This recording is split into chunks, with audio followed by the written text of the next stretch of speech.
Hey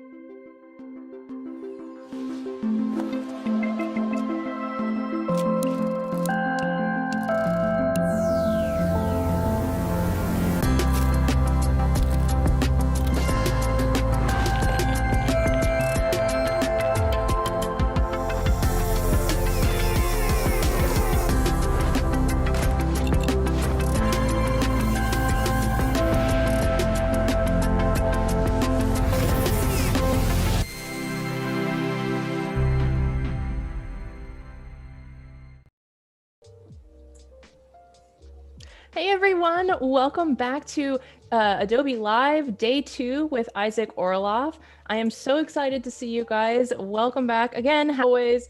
Oh my gosh, it's so good to see everyone. Shaheen, welcome back. Sam, good to see you as well. Keener, welcome. Well, today, as I said, our wonderful guest is Isaac Orloff, the awesome visual development artist. How are you doing today, Isaac? I'm doing great. Excited to be here. Yeah, for sure. Happy New Year. You as well? All right, so before we get into the intro for Isaac's work, let's take a look at the schedule.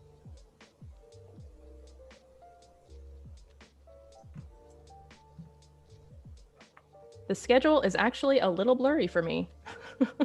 I can't take a look at the schedule. One sec, you guys. Okay, now I can see it. Next, after us, we have photo compositing with Gabriel, then Illustrator Daily Creative Challenge with Andrew Hockrattle. Then after that, we have the Branding and Identity Design with Hutzpah Design. Then the XD Daily Creative Challenge. I am so sorry. It looks like, oh my gosh, the schedule is changing on me as we speak. Let's try that again, you guys.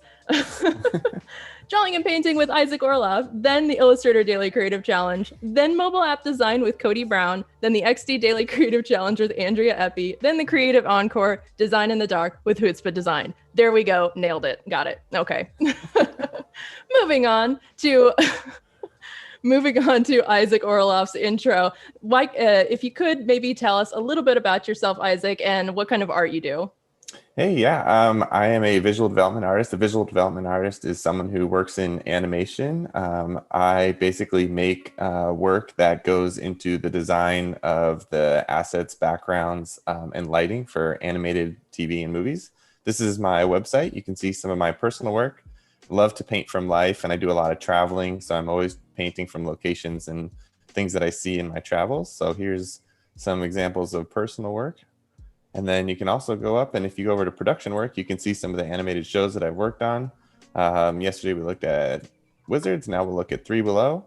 So this is some examples of production work that goes into making an animated show. So if you visit my website, you can see some of this really nice technical stuff that goes into the behind the scenes of an animated movie.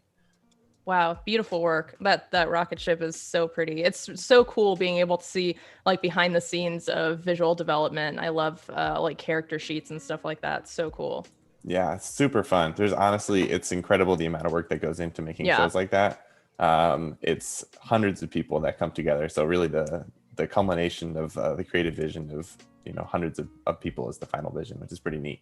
Yeah, very cool. I also wanted to remind you guys that the last half hour of the stream we'll be doing an artist spotlight. So make sure if you go up to the tab, the artist spotlight tab above the chat, you can also fill out the form there if you want to send in your portfolio, or maybe just somebody that you love, an artist that you love. You can send in their portfolio for a future artist spotlight.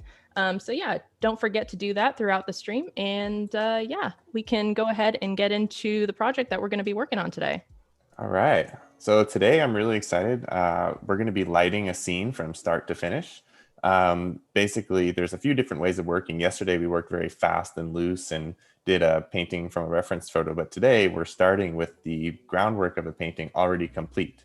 So all of this scene that we see on my screen here has actually been painted, but there's no lighting. As you can see, there's no light source, and there's not really a really strong mood to it either. So what we're going to do is go through and follow along on the right here.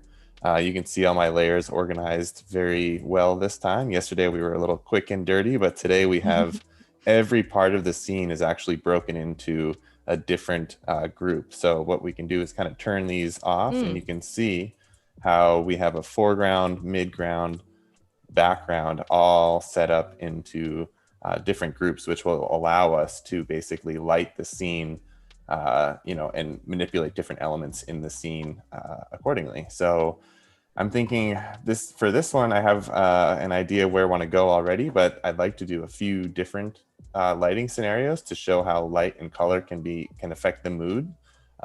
So I think we're going to get started right here. And what we're going to do is go into the left side. So if you open up these groups, you can see that basically the whole left side here is this building here. And the reason I've grouped it that way is because everything that is in this area will probably be affected by light the same way. I wouldn't want to group something on the left here in the same group as something in the background, because there's a big amount of space, a large amount of space between the two. And I probably would not want to have them together. The reason we do this by lighting it separately than color is it allows us to change the lighting and change the color. We have to do this in production a lot for animation, because a lot of times all the times we get notes from our directors and we have to make changes. And it's the quickest way to make changes clicking on my layer. Then I'm gonna go down to this little button on the right here, which is pretty cool. These are all the different kinds of adjustment layers that we can make. And I'm gonna start by clicking exposure. So exposure is going to give me a way to darken and lighten this area. And it's going to basically control how much light is hitting that surface. So I'd like the foreground to be pretty dark. So right now, let's go in and darken that up. So I'm going to take this exposure slider and just drag it all the way to the left and make it nice and dark. Okay, now in front of, let's close that. Let's go. We have this placard in the foreground, which is right in front of this area, which is also going to be adjustment layer. Clicking exposure and drag it down. I want this to be a little bit darker than that building. And then we're going to go, let's move around as we're going to work our way backwards here. So we're going to go to the right foreground area. You can see this layer on the right. We're going to do the same thing by pressing Command, clicking the layer to select it. Exposure, bring it down. If something is overexposed, it's going to be extreme on the midground. And we're starting to get a much stronger sense of space between all of these buildings by adjusting the lighting. Yeah, that is absolutely incredible how much just that one little adjustment on the foreground buildings changed the entire image. Like, it added so much depth just having those drop shadows on the foreground buildings. That's incredible. Photoshop is, a really amazing program to work in for painting, but there's also an entire other world of Photoshop, which is photo manipulation, and a lot of and adjust the color, adjust the lighting as needed to give the look and feel that they want. It's very common. Very cool. Yeah, so I don't want the midground to be quite as dark because I actually want it to be in focus. So I'm going to darken it a little bit, and then we're going to go into the background here, Command click the layer to select it. And then this time we're going to do the opposite. We're going to go nice and bright, bringing it back. Let's put this. You have to make sure you keep organized when you do this, because if you don't have your layers in the right place, it gets messy really fast. So I tried to. Yesterday, I wasn't very good about naming my layers, but today, all of my layers are named and I know exactly where they all are and what they apply to. So it makes it much easier to balance everything out and find things when I'm looking for them. So we're going to bring I don't want to make it too bright, but I definitely want to go all the way down here. We're going to grab the ground plane. Ground plane is important to keep separate, I feel like, because the ground, there's always a lot of variation in the ground, and you want to keep that as organized as possible. Never have too many things on one layer. So here we go. We're going to go exposure. We're doing the same thing, the same treatment for a lot of a lot of the different areas of the composition right now. But a big thing we're going to do on this one is there's actually a lot of space from this area of the ground back towards the bakery back here. Right now, it looks like they're on the same plane. So instead of just applying this uniform to the whole shape, I'm actually going to go in and paint out some of this adjustment layer because I don't want it to affect the entire ground plane the same way. So I'm going into the brush tool, and then I'm going to go click on the mask for the exposure adjustment right here. You can see I'm going to turn it off and on. So by selecting black, what I'm basically doing is affecting the mask, and I'm going to be able to remove where the effect is happening on in the background here. And that should give us some space between the foreground area and the background area. So it's going to look like there's actually a transition of light from form adjustment basically on the entire thing. So we're going to do that. All right. So now I think this is good, but it's still a little bit dark and we're not really getting the vibe that we're looking for. I really want to have a nice, like warm looking light that's coming in from the upper right-hand side. So I'm going to go up here and I'm going to go in front of, this is our midground, which is this building right here. I'm going to turn it off and on. I'm going to go in front of that layer, and I'd like to put some atmosphere in there to really, you know, get to put a little bit more space, because right now our contrast level is very much similar between the left side and the right side. And I feel like I want to knock it back. The color of the light is going to be a nice warm light, like somewhere in this range. So what I'm going to do is use a nice big airbrush. That's a little too big. 5,000 pixels is a good way to slow everything down. All right, so I'm going to put a little bit of atmosphere. Oh yeah, very faintly painted in. And then what I can do is once I painted this in, I can actually go in. That's too much. I don't want that much, but I can go in and actually turn it down with the layer opacity. And that's going to start giving me, just knocking it back a little bit. And I think I'm going to adjust my adjustment hue saturation, make it a little bit more saturated as well to just give us a little bit of a break between the two. Not quite that much. The fun thing about this is there's a lot of pushing and pulling that happens. So you'll do something and say, ooh, it's a little too much. And then you might lay something else in and then it's not quite enough. And everything is kind of always changing, which is actually the fun part about it, because it's very much sculpting. Yeah. So I really want to have some light in the foreground. I don't want everything to be in shadow. So I'm going to go back down to the ground plane. And what I'm going to do is I'm actually going to paint in a really bright spot on the ground. And I want it to be, I'm picturing this is a gray, this is a pretty much a light gray ground. So it's really going to pick up the color of the light. So I'm going to go in this range right here, which is pretty close to the atmosphere that we put here. And I'm going to paint in a nice little triangle shape of light, because I feel like that's going to be a pretty cool dynamic shape for us in the foreground here. So let's paint in some light. And keeping this on a separate layer as well. I'm not painting in the adjustment layer, and I'm not painting on the original layer. I'm putting the light over the top of it.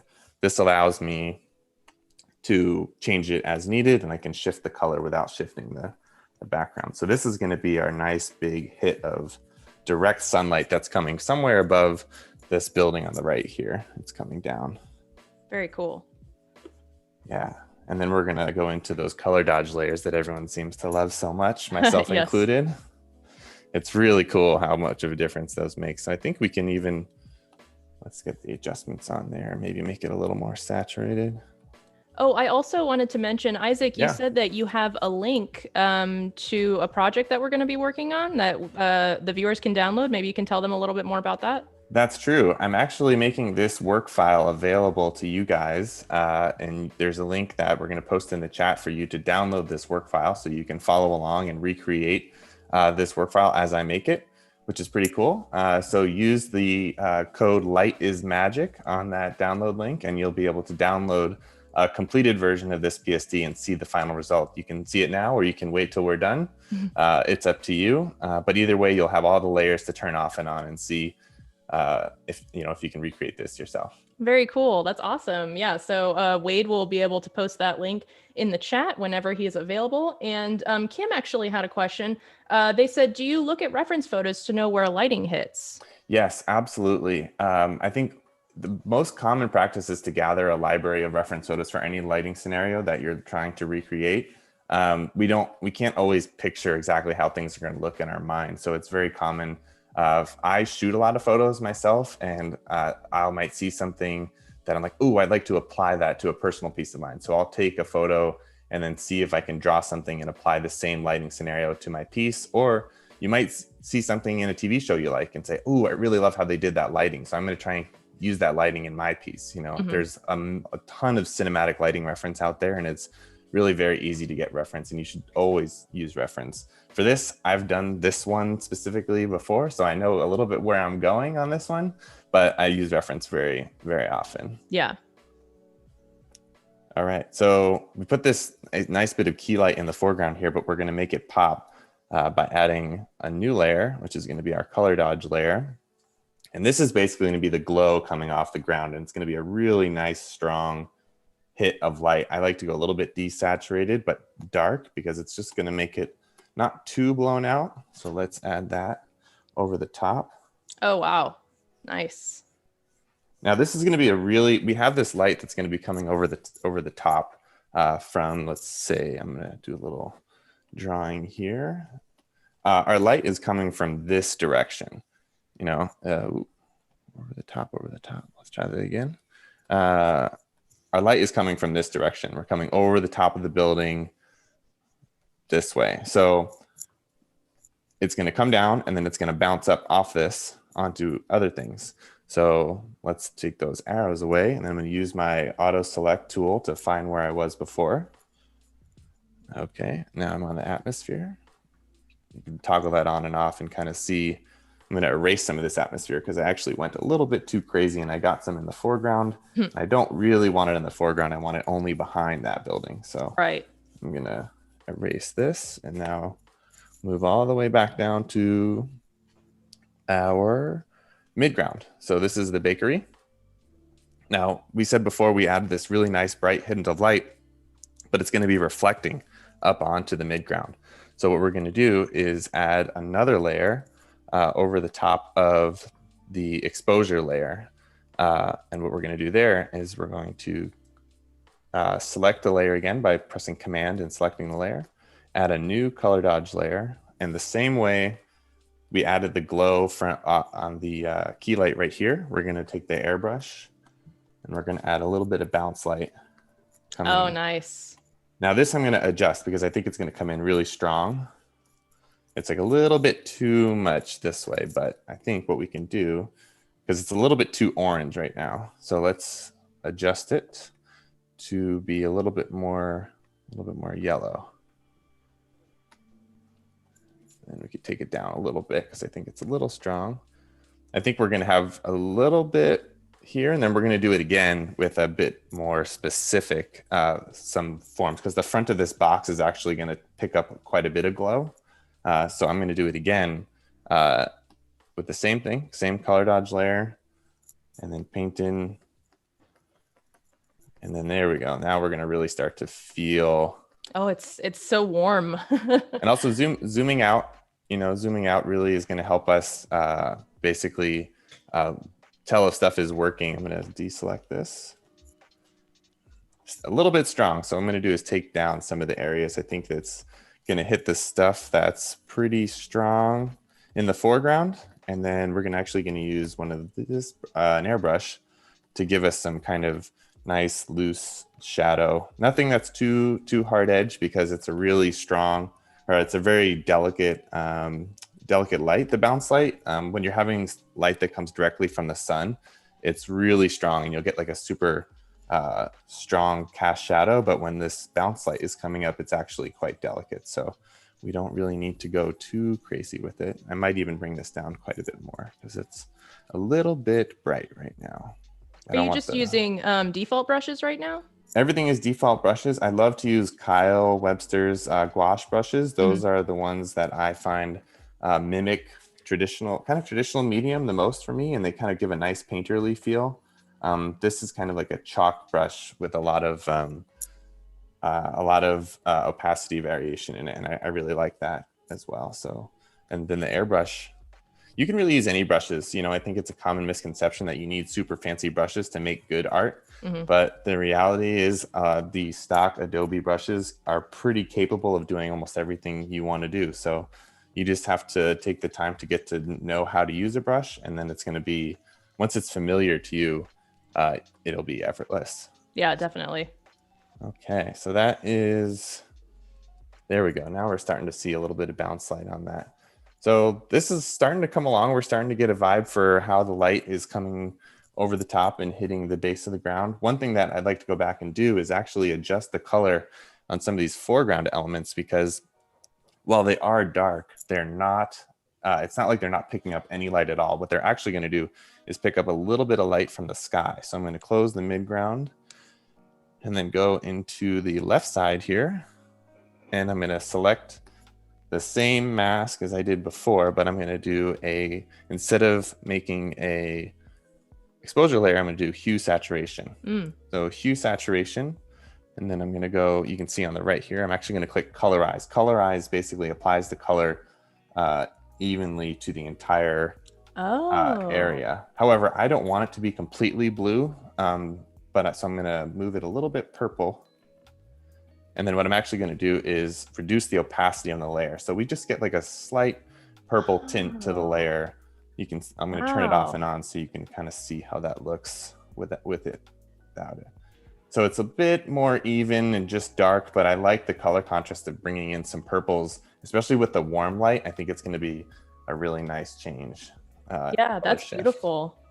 So still pretty dark though. And what I'm going to do now is, again, mask my layer and make another layer. This is about as many layers I like to make it in color adjustments. 3 for each one starts to get to be quite a bit when you have 4 or 5 groups, 3 for each one. All of a sudden you're in the 20 or 30 layers. So yes. It's good to rein it in a little bit. If you're really sure that you've got the exposure right and the hue saturation right, you can always merge them. You don't have to keep them separate. But for this one, what I want to do now is add a little bit of light that's coming from the sky, because there's always light that's coming from the sky. Even if it's not direct sunlight, you're going to have a bit of light coming down. So I'm going to have a soft light layer, which is much more delicate than the color dodge. And I'm going to go in and pick something that I feel like is pretty close to the sky color, which I think is about here.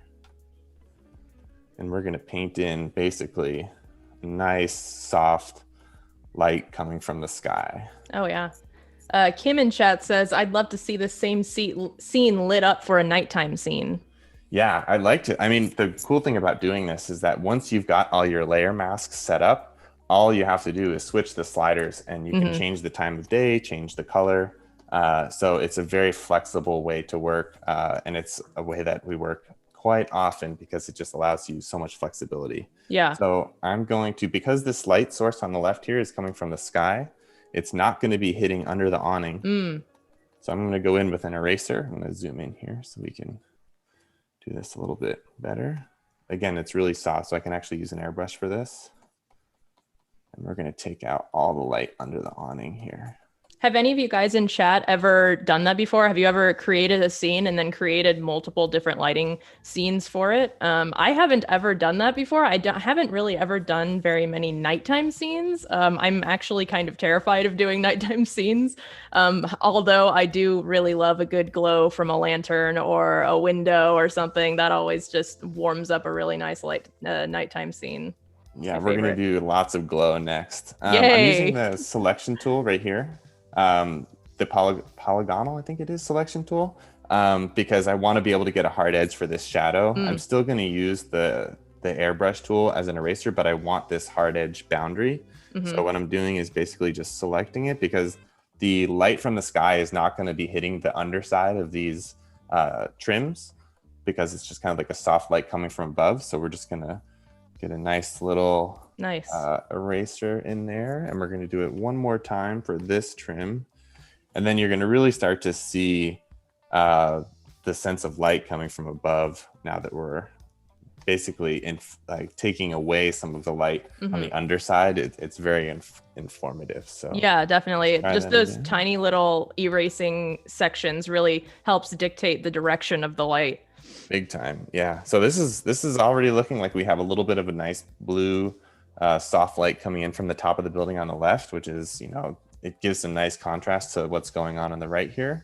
We're going to go in and add the same adjustment to the foreground on the right. So we're going to go adjustment layer to hue saturation, and then go down to colorize again, move it a bit purple right there. And then we're going to reduce the opacity so it's not too blue. We really want it to just be a nice, just a little bit of color to give it a nice uniform feeling. Nothing that's too overpowering. Mm-hmm. But that also can change for different people's style choices. If some people want to go really stylized, they can absolutely adjust that to be, just like a full-on blue pattern. All right, so this is looking pretty good, but I think we can still add some magic in here. So I'm going to go to the midground again. And this is, I feel like when you add these really nice, strong hits of light, it really starts to bring things to life. So we're going to add another, this time we're going to do it with color dodge, because I don't want to paint over this pattern I have on the awning, but I want to affect it. So what I'm going to do is go in with the same color light right about here. Well, this is the same adjustment color, but we're going to paint a nice little hint of light on the edge of the awning here, because Wow. I want a little, I'm going to make it a little bit brighter,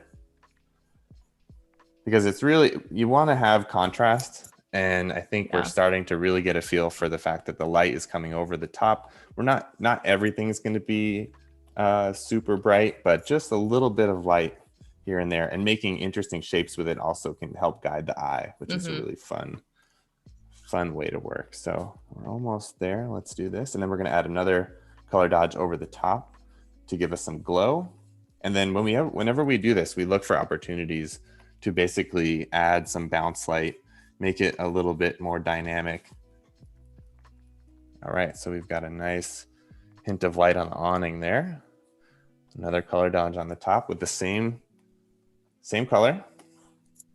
And this should give it a nice... Oh, it's so pretty. Oh my gosh.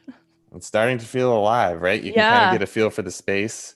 Now, one thing that's kind of cool is, actually, I think that's a little too much. So let's go into hue saturation and kind of maybe desaturate a little bit.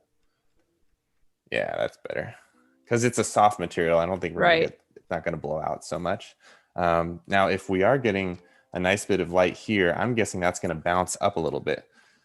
So I think we can actually just paint this one in. But if you look at the bottom of this shutter, these are the little details that can really bring a piece to life.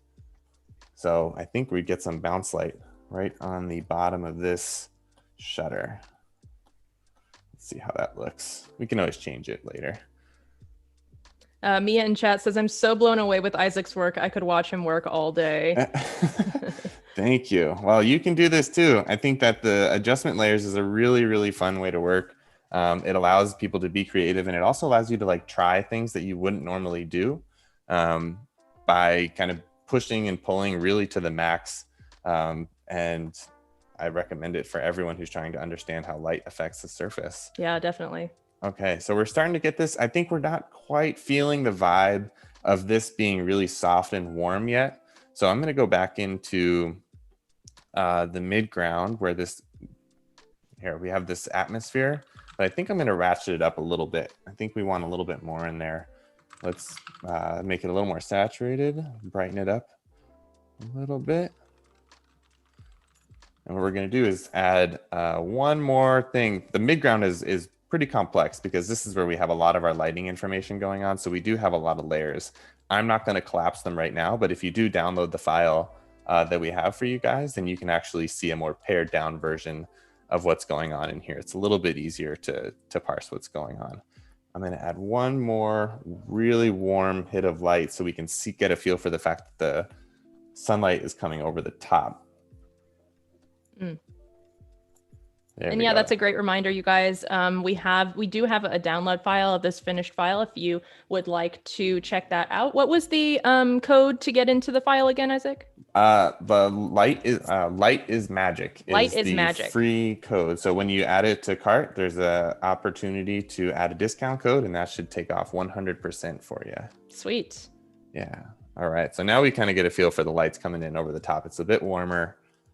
I'm starting to feel this nice little moment here on the right. Now, it's important once we get to this stage to think about all the little ways that light is going to be affecting our set. And I think there's some little surfaces that would probably be reflecting light that we're kind of overlooking. So let's go into the right foreground here.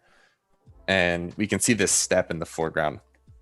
And there's these little area on the front step, which is going to actually reflect some of this light.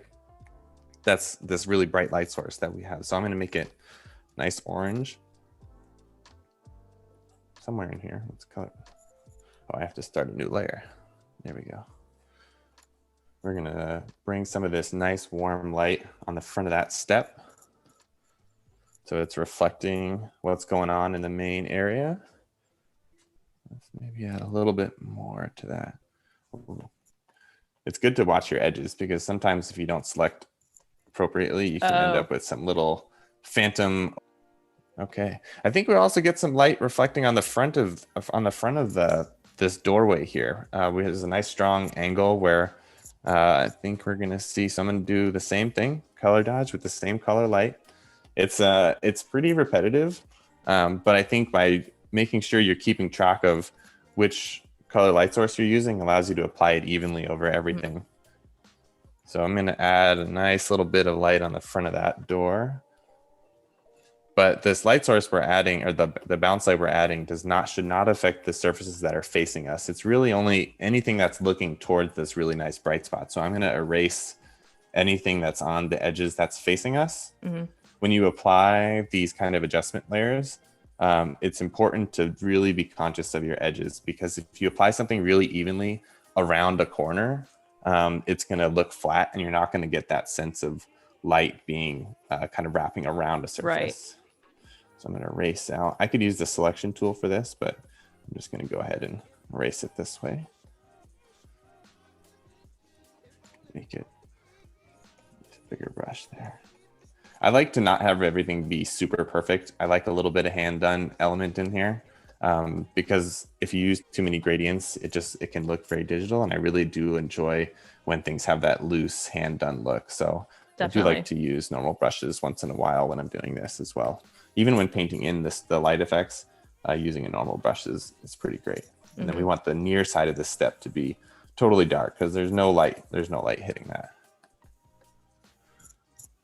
All right, so this is going to be, I think I'm going to toggle these. I'm going to toggle this on and off, and then you guys can see if this is looking like, I think it brings a bit of depth to that door. Yeah. Beforehand, it was a little flat and kind of just a little bit too dark. So I'm really enjoying the fact that we can kind of bring that out quite a bit. We're starting to really feel the vibe here. I love a good before and after. I know, it's really cool because you can really go in and turn all of these off and on, and it gives you a much better sense of, what's going on here. Okay, let's see what else. Yeah, once you get to this level, there's a lot of little details that you can put, which are super, super fun. Let's go back down to the ground plane, and I think this is when you start to get into like the real magic zone. We're going to add, actually, we're going to go over the top of the mid-ground. So we have some shiny surfaces here that are metal, and metal is much more reflective than, like the cement next door. So we're going to go in and add some really nice high specularity hints of light by just painting them in. No more adjustments on this one.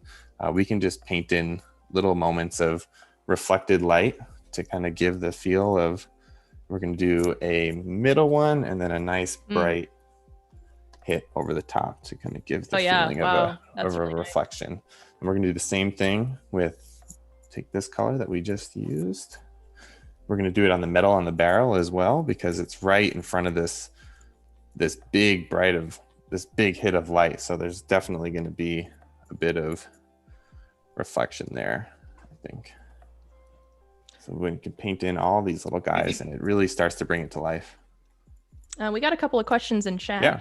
Mm-hmm. First we have Bruce. He says, love this. Is this a particular job position at an animation studio? Like maybe to do backgrounds like this? I think it's definitely part of background painting, and it's part of being a visual development artist. It's applicable to a lot of different processes. If you're doing concept art, where you're just kind of trying to get the look and feel of a scene, this is very applicable. Or if I think the most direct way this would be applicable is if you're doing lighting keys. Lighting keys are basically paintings that influence how the show is to be lit. So you'll get a scene and the director will tell you, we want this to be dark and moody. We want the focus to be on this location. So basically you're just going to go in and try and light the scene to be that way, but they might change their mind. And you're going to have to make those changes really quickly when they do change their mind. So you want to be able to make your adjustment layers in such a way that they're not reversible. And then once it's signed off, then you can collapse stuff. I'm going to go into the background layer, because I think this is a little bit noisy where I'm not getting the amount of space I want between this middle area and the background area and the midground. So what I'm going to do is go in and I'm going to add another layer, the same colored light, this like nice warm color light with a big airbrush. And then let's put some atmosphere to separate those as well. This is a little bit too much. So we're going to, it's better to like kind of dial it in a little bit over the top and then bring it back. That way you've found what your limit is. Sure. All right. Now there's one thing that's missing in this area, and I feel like we need a shadow from this building because the direction of the light is going to have some kind of shadow. So let's go into this exposure layer where it's super bright. And we're actually going to paint out some of that super brightness because it really wouldn't be making a real bright effect. Let's use the selection tool to give us a nice clean edge to start with here. And then I'm going to use a brush with black to paint out a shadow. Now it wouldn't affect it exactly like this because there's stairs, and stairs make all kinds of wonky angles. I think because of the location, we can kind of just like fudge it a little bit. It doesn't have to be perfect, but we're going to go in and just adjust it a little bit to make it look like there's some, actually I'm going to make it, let's try that again. I'm going to go straight down. Wade is wondering, how long would a scene like this take from start to finish in a studio setting? Oh man, that's a very difficult question to ask because it really depends on the artist. We talked yesterday about how we have pieces that we never finish. This was a piece that I had not finished for a very long time. And then I decided to come back to it. I thought it'd be perfect for the live stream. So I think for lighting a scene like this, which isn't really that complex, you can expect to finish it in, I'd say, a couple hours for just the lighting, but the painting itself takes quite a long time. The painting is kind of the part of it that is I don't say grunt work, but you have to get through painting every little detail in here. And then the lighting is kind of like the icing on the cake. All right, so we have a shadow there, but the shadow is kind of the wrong color. I want the shadow to pick up that nice deep purple that we have in the foreground here. So what I'm actually going to do is select inverse. So now I'm going to bring a new layer and I'm going to use a multiply layer this time. Multiply layers are great. They're a really good way to add lighting, but they can be a little bit more complex because they actually affect the local color more. So, all right, I'm going to paint in.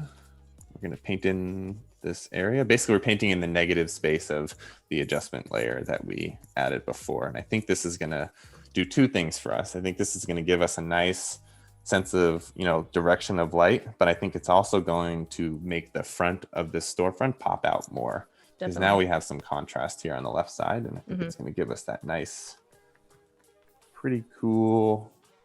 Let's see how that looks. Always zoom out and, take a look. So now I'm really feeling that. Let's turn that off and on and see the difference.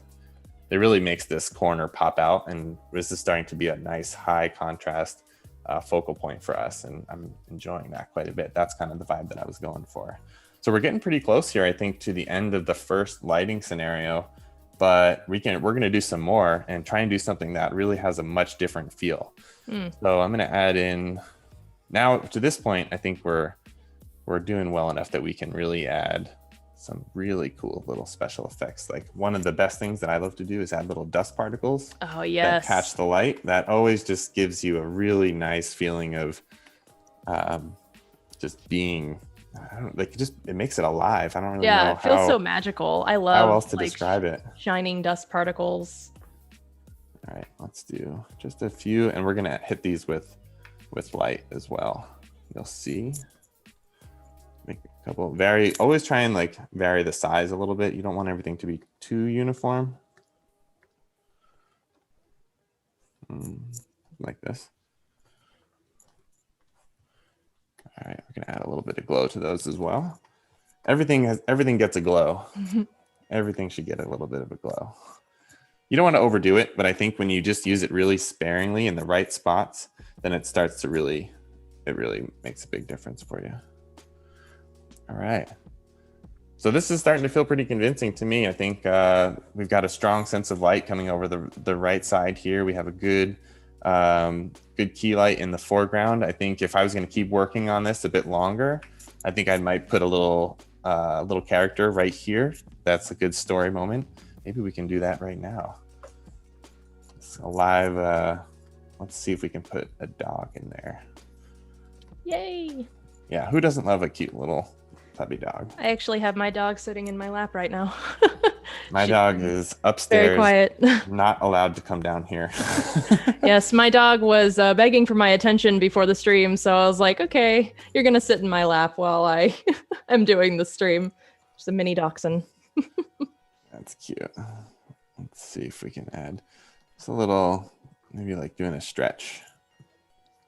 A nice little, I didn't draw this up. I think when you're doing something that's so small, it's actually a little bit too big. I'm gonna try and go down a little smaller here. Yeah,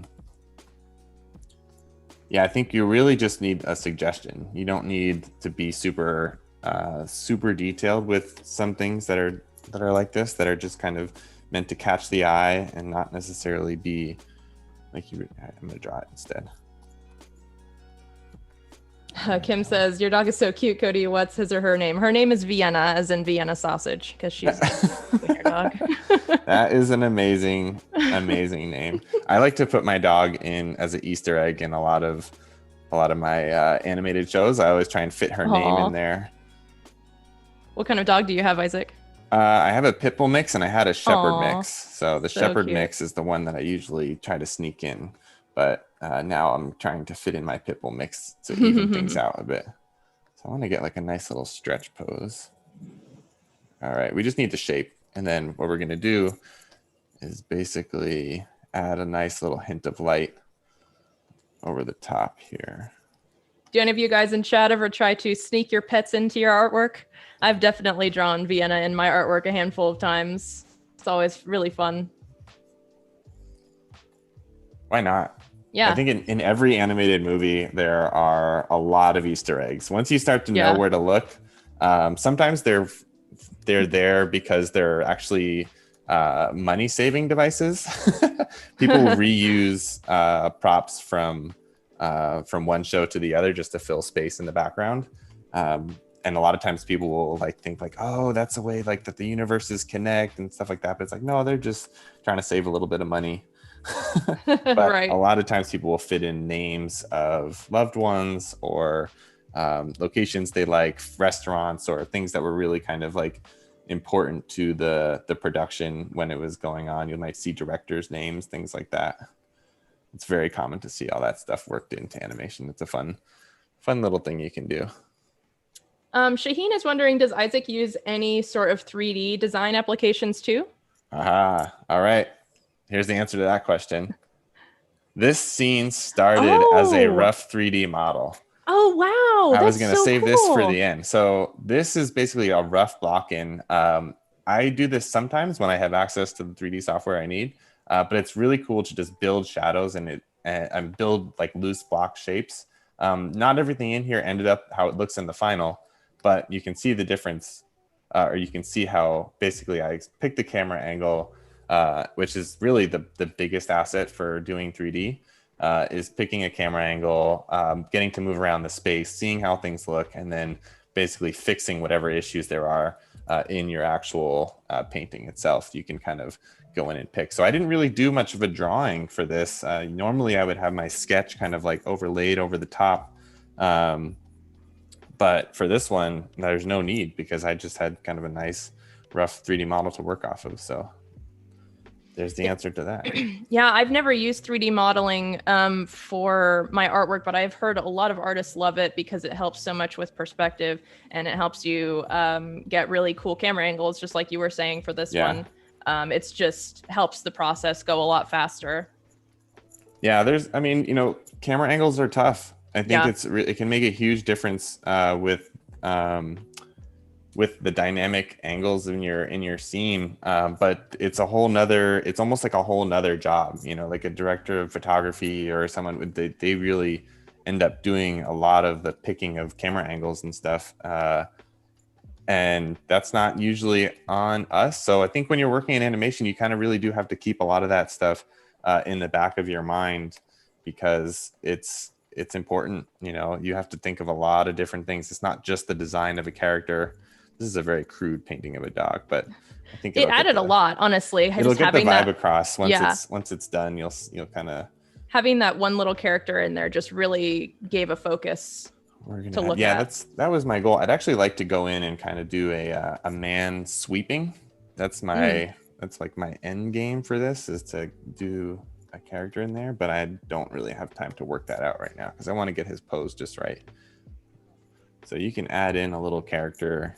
This is very, again, somewhat crude, but I just feel like that's the location that we want to have our focus, and that's where I would put a character. So always look for opportunities to kind of infuse story into your backgrounds. I can be a little bit not great at remembering to do that sometimes, but whenever I do it, I'm always really pleased with the results. So here we go. So now we're getting a feel for like a nice stretch in the sun from a pup there. And you can really feel that warm light coming over the top. I think this is pretty good. I think we could go in and polish this a little bit more, but I think we want to get to doing some other lighting scenarios. So I'm going to kind of stop this one and we're going to move on to the next one. Awesome. Well, as we transitioned into the next project, I just wanted to remind you guys in about like less than an hour, we're going to be doing the artist spotlight. And if you guys would like to nominate yourself or someone else that you know, please feel free to go up to the tab above the chat and fill out the form to nominate yourself or someone else. And yeah, for a future stream. And also we have another question in chat as well. Let me scroll up a second here. Where was it? Yeah, one more thing here. I don't see it in chat anymore, but I think at some point someone asked if you always use the same color when you're using color dodge for lighting, or does that just depend on the lighting scenario? It just depends on the lighting scenario. So what we're going to do in the next one is we're not going to use that color at all. Oh, okay. We're going to do something that's nice and glowy at night, I think. Yes. I'm going to add some shadow in the corner there, and then I'm going to call this done for now. I think there's probably some little things we could do to beef it up a little bit more, but it's giving me the vibe I want right now, and I think that's going to be enough for this one. So let's turn this off. We're going to go in and collapse all our layers. I've got it actually broken out pretty nicely, so we can just start fresh on a new scene. Here we go. Wow, there's the before and after. Yeah, so you can really tell the difference. Let's toggle on and off. Those adjustment layers really change where your eye looks. Yeah. It just makes a big difference overall. I think if I was to keep going, I would add some reflections on the glass here and a little bit of reflections on the metal in the door. But I want to make sure we get to another one. So sure.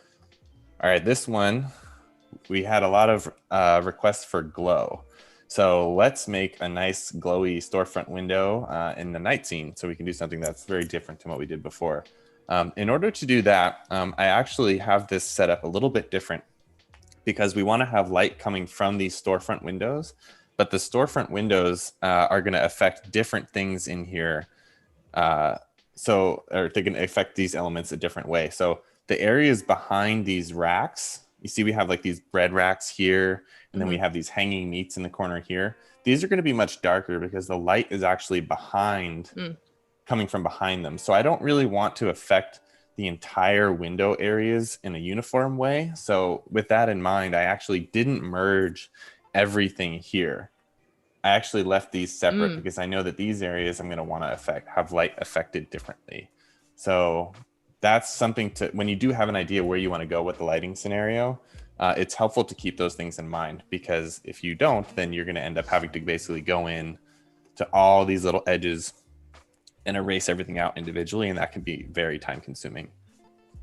So we're going to go dark here. So we're going to start, I think, in the same spot. Let's go here, and we're going to start.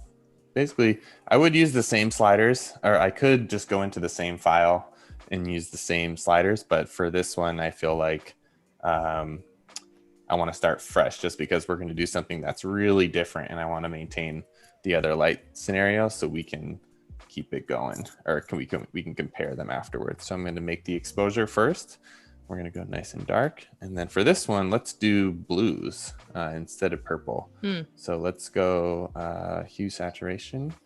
We're going to go colorize, make it nice and, I think, blue. You guys want to do blue? Or we could do something really different. We could do like dark reds.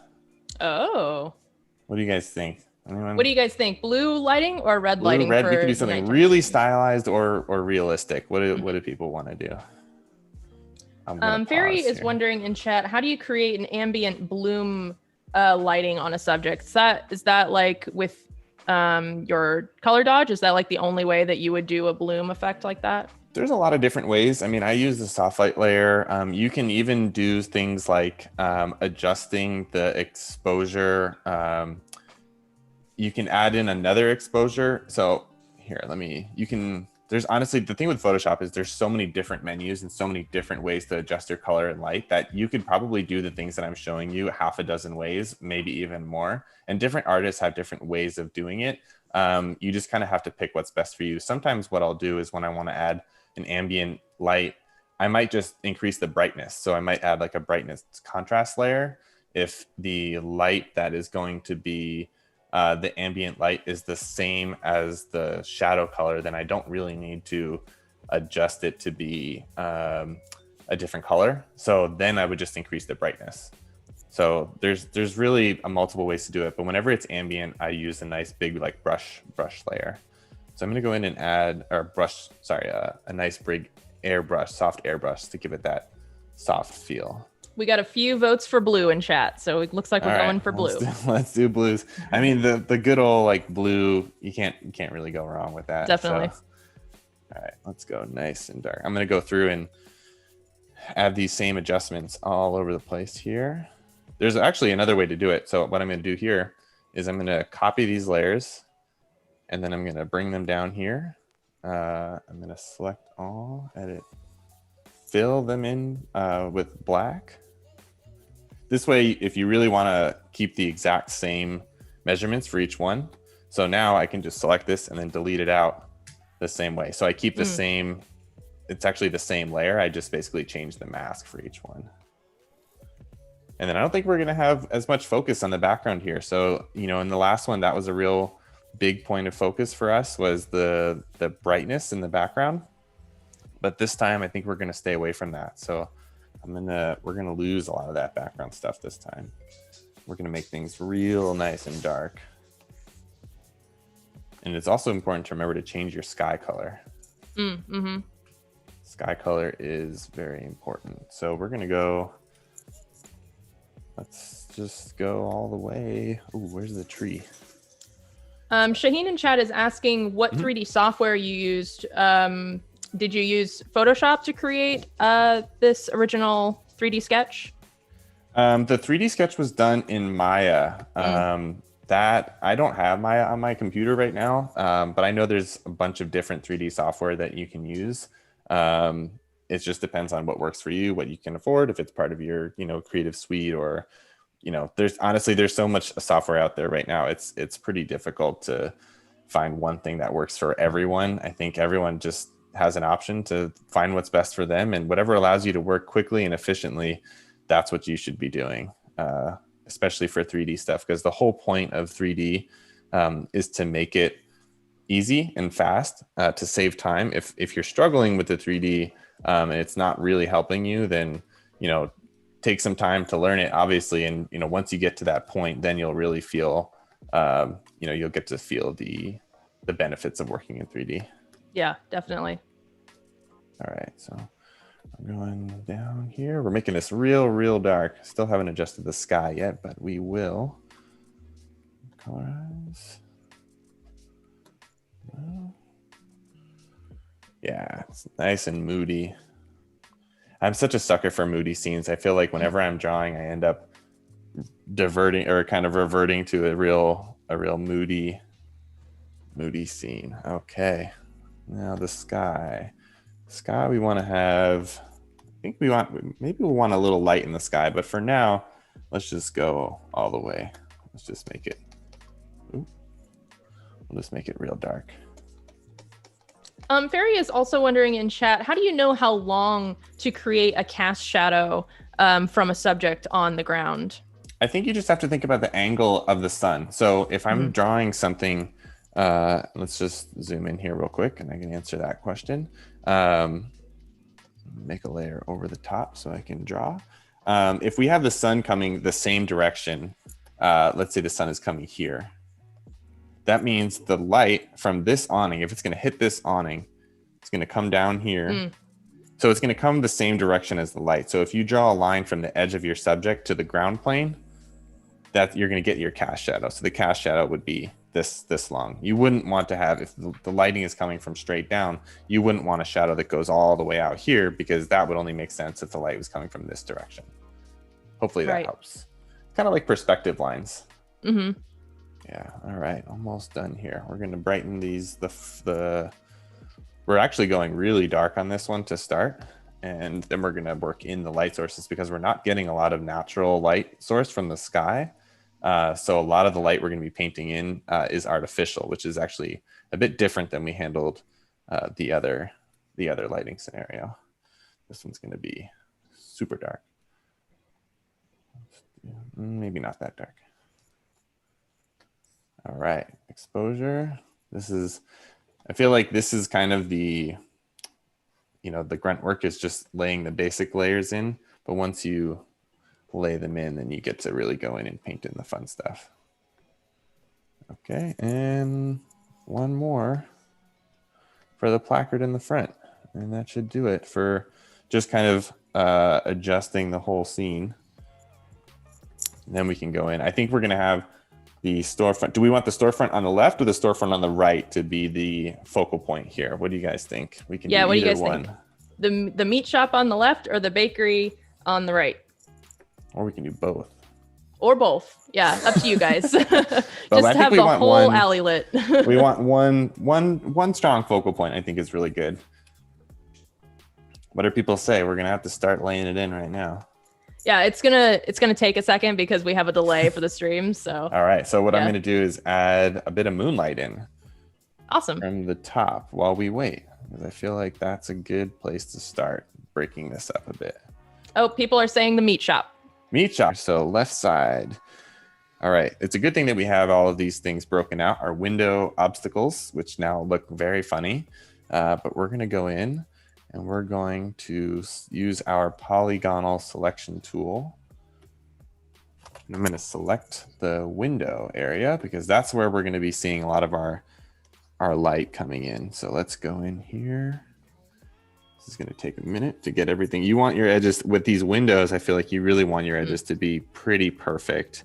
Again, having light that wraps around corners uniformly can really kind of break the sense of light. So doing something that is really specific to the edges can really give you a sense of that hard edge and where the light's coming from. Yeah. Okay, so we're gonna do. All right, Drew we says got one selection tool window. rocks. Yes, I completely agree. I use selection tool for almost everything. It is an incredible way to work. And I actually really like to draw with selection tool because this is different for everyone. But when I draw personally, I think that I can get too caught up in line work and detail, and I lose the overall shape. So a lot of times I really like to just block out shapes with a selection tool, and then I can work in my details later. I kind of work from broad silhouette down all the way down to, you know, little fine details. I forgot this edge here, so let's bring this up. Yeah, so give that a shot. I'd love to hear from people who also design with the selection tool, or maybe haven't used it before but they want to give it a shot for the first time. That's the wrong edge. All right, so we're going to have light coming through the edge of the door, through the window in the door, and then I think that's going to be good enough to get started for our light source here. So we're going to start by, okay, that is all the light coming in the door here. So let's do exposure. So we've darkened this, but now there's actually going to be light coming from the inside. So let's brighten it up here. And we're going to make it a warm light. So let's do, actually we wouldn't have, the blue I think actually wouldn't be affecting that area. So let's paint that out.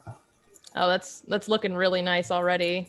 Doesn't take long when you're dealing with contrasting colors, but I think we don't want it to be local color. We want it to feel brighter and warmer than that. So I'm going to go in and add the same way I would tint things with the blue. I'm going to tint it warm. So let's go in and colorize. Oh, but we want this to be not green, but nice and warm. Like, there we go. Now we're starting to feel it. And we're going to add some effects over the top of this. But this is just basically giving us a nice warm light coming from the inside. And we actually have the lights in here, so we can go in and make those. Let's see how we can, the light bulbs, I think we have those separate here. This is going to be, by keeping these elements separate, it really does come in handy when you're doing something specific like this. Otherwise, it gets pretty difficult to go in and paint in all these little tiny details. Having the shapes already masked out is huge. So these shapes on the inside here. Ooh, okay. You want the inside of the bulbs to be nice and bright. Let's try this here. Just as a reminder, you guys, also, if you're over on YouTube, don't forget to head over to Behance, behance.net/live. Yeah, I totally stumbled over that link. Behance.net/live, because that is where our main chat room is. And you can also, if you have any questions, type it in the Behance chat, and then I can relay it over to Isaac as well. Yeah, I would love to answer any questions you guys have. I know that this stuff can be pretty confusing, especially if you've not done it before, but that's why we're here. Everyone, learning is fun, and we should always all be learning all the time. So this is, I learned this from this method of working from another artist, and it's just me passing it along, basically. All right, so now we change those colors to be nice and warm. This is going to be dark. Okay. All right, now let's add, we're going to go back to my favorite tool, which I think we all know is color dodge by this point. And we're going to add some nice bright, this one we're going to use, it is going to be orange because we're doing a warm light again, but we might adjust it a little bit more afterwards. And you're just using a soft round brush for this, a default brush? Yeah, soft round brush. That's the name of the game. Ooh, let's bring this up over the top here. Now, this is a really bright light that we have coming out of these windows. So we're actually going to have to bring some of this into the foreground pretty soon. And also under the awning here, we're going to get some light in there as well. But we first have to deal with these window obstacles, which are, I think, still going to be, this is going to be a little tricky because they're actually lit from two sides. There's going to be blue light coming from the right, and then there's going to be a warm light coming from the left. So I'm going to have a fun time figuring this out all right, let's see how we're going to do this. I think we're not going to have, so these letters should be blocking the light. So these should be pretty dark. So let's do this. Let's do exposure and bring these guys down a little bit. All right. But I think we still want warm light on them. So let's go here, and then we're gonna do color dodge, and let's see how this looks. Sometimes I'll end up doing some things one way, and then it doesn't really give me the feeling I'm looking for. So I'll end up doing it another way. It's just, you kind of just have to figure it out as you go. It's very normal to not get everything right on the exact first try. There's a lot of different ways of working, and it's just, I think it's kind of fun to just sculpt the image and see what's working for you, basically. Yeah, definitely. We're gonna paint in some light coming from the inside on these guys, and I'm gonna keep it painterly. I don't want to use the airbrush on this because I feel like it's gonna be a little bit too obvious. So keep some here. I'm gonna go in and cut the edges on these guys once I'm done, to give to kind of like change the shape of the brushes, or the shape of the light, to give a little bit more dimension to them.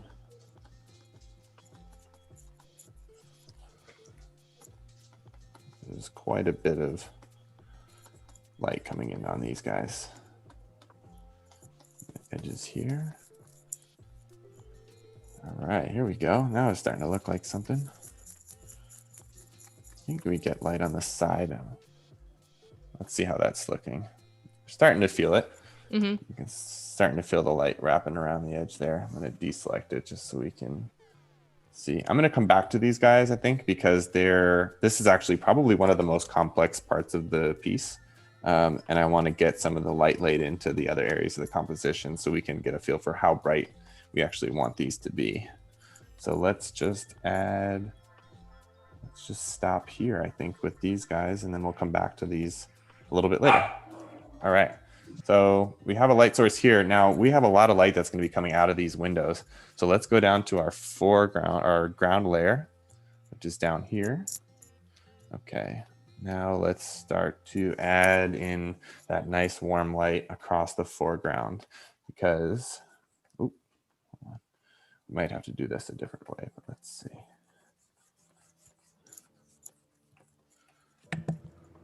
Now we can also, once we've added that in, if it's not really the color we want, maybe it's a little too pink, we can go and adjust it to be a bit warmer, a bit more saturated. That's too much. Sometimes, yeah, you'd be surprised the layers that you add in really end up looking quite different than, or the color that you add in on a color dodge can look a lot different than you're expecting once you add it in there. So I'm going to add in a nice layer from the light from the door here. Oh, going a little too fast. There we go. When you get a lot of adjustment layers, it can slow things down. So I really recommend just kind of like collapsing them as you go, if you can. You can add quite a few, and like Photoshop can handle it just fine, but it's more the speed of your computer, depending on how many. Yeah. So let's add I think we want a shadow. We're gonna want, because there's a nice bright light coming from the, I forgot to change that. So let's actually look at what, I did some color adjustments to this color dodge layer. So it's actually green. Yeah, it's actually green is gonna give us the yellow, the nice soft orange light when it's being laid over the blue. So after I adjusted it, I had to go back and kind of fix it a little bit. But we wouldn't want to go all the way to the base of the building, because this is actually going to be dark. So now we're starting to get a feel for the light actually coming from those windows. And again, I can go in and kind of fix this up a little bit later, but I want to get through lighting the rest of the scene. Sure. So we're going to add this in. I also just wanted to remind you guys that in about 20 minutes, we will be doing the artist spotlight. And again, if you would like to nominate yourself or somebody else, you can find the link to the form up on the tab above the chat. And also, Bryce has a question. Have you ever struggled creating creating time to make personal work after your workday is over. I Oh understand the my gosh. importance of personal projects, but I often find myself fighting creative fatigue. Oh, that is the eternal struggle of every artist. That is a very common issue. It's super common. So if you struggle with that, don't feel bad. A lot of artists who end up having to work full time, really do struggle to want to sit back down at a computer or do something creative afterwards. I think the best way to fight it is to put yourself in situations where you know you will be inspired. If like you look at art you like, you surround yourself with creative people, then I think it will automatically come back to you. But it's not easy. There's no right answer for what works for everyone. So don't feel down if you are tired. I think it comes in natural ebbs and flows. Let's say that. Absolutely. I can definitely attest to that. For me personally, like I'll work for an extended period of time and then I am so burnt out for months at a time. I just can't even do any personal work for months. And then I'll get back into it after I take a break. Yeah, it's very normal. I talk to a lot of artists who basically just say, hey, I'm going to take a couple months off from doing personal work just because I need to. Yeah. It's super normal. So what I'm doing right now is adding in. I want to add in the light under the awning. It's a little bit of a complex shape, so I'm going to have to do, instead of being able to apply it to a whole layer, I'm actually going to have to paint it in here. So I'm going to start by just kind of giving myself an exposure to brighten it up. But I think I'm going to have to go in and really paint out some of these edges because they're just a little bit too complex, like these curves. We want the light to be coming under the curves, but not on the outside of the curves. I think that's going to be a really fun moment for us, actually, once I can get these edges painted out here. Yeah, that'll be a really nice contrasting shape for the scalloped edge for the lighting. Yeah, kind of like when in the other one where we had the shadow coming on the stairs, which really made the corner of the store pop out. I think this is going to be a nice kind of similar moment to that. And don't forget to download the other work file if you do want to follow along and kind of see how we started and finished. You can toggle on all those layers on and off, and I think that would be super helpful to be able to actually maybe manipulate it yourself. You can change the colors if you like. It's a really cool way to kind of make sense of things.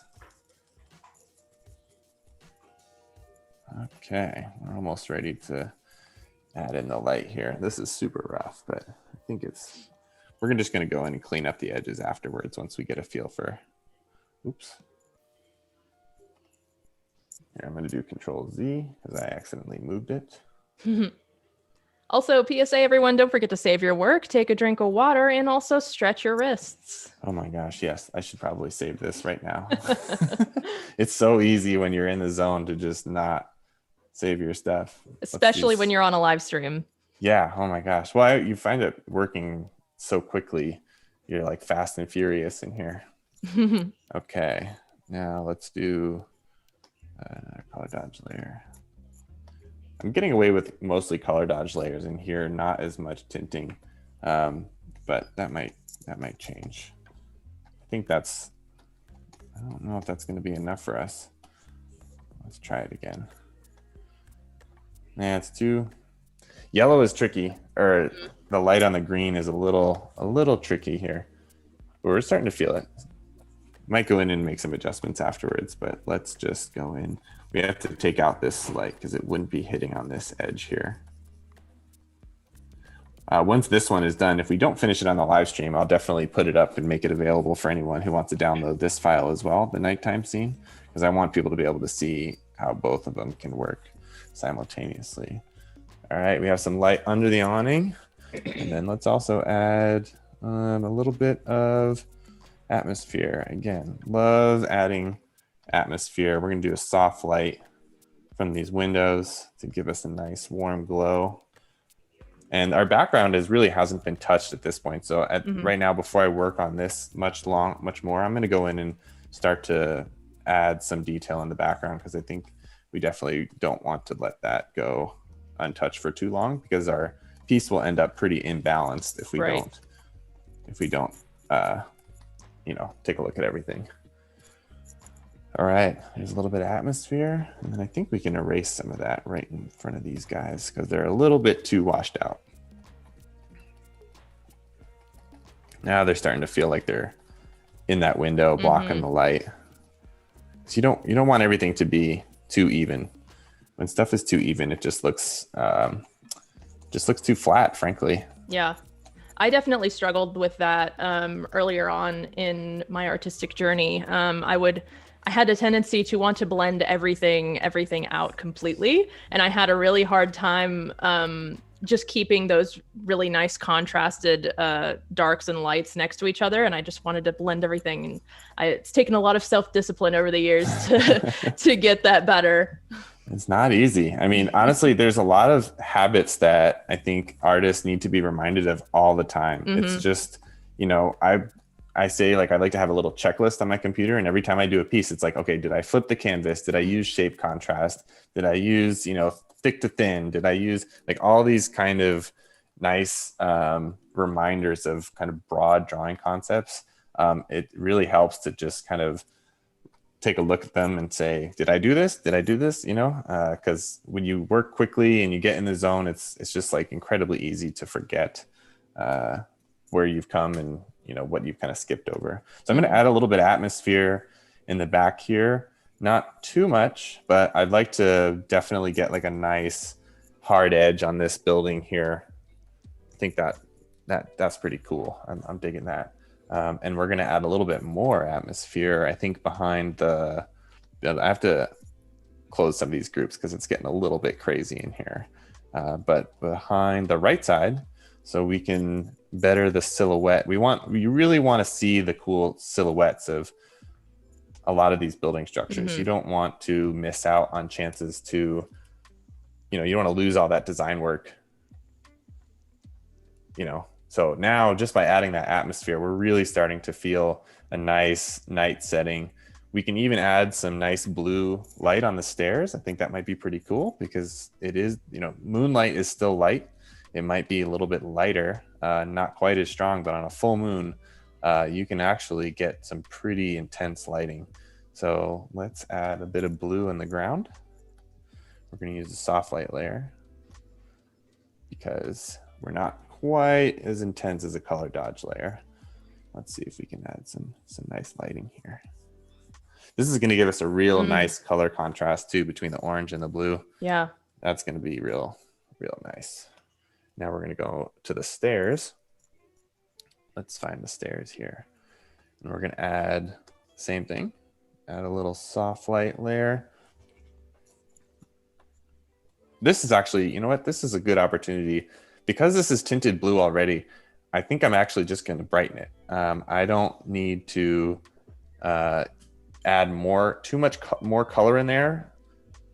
So what I'm going to do is just bring the exposure up. Someone asked me before if I always use the color dodge for like a bloom, and this is a good example where I don't think I actually need to add more light into more color into the light that's hitting these surfaces. I really just want it to look a little bit brighter, frankly. So I don't want it to be that bright because that's going to kind of take away from the focus of our foreground.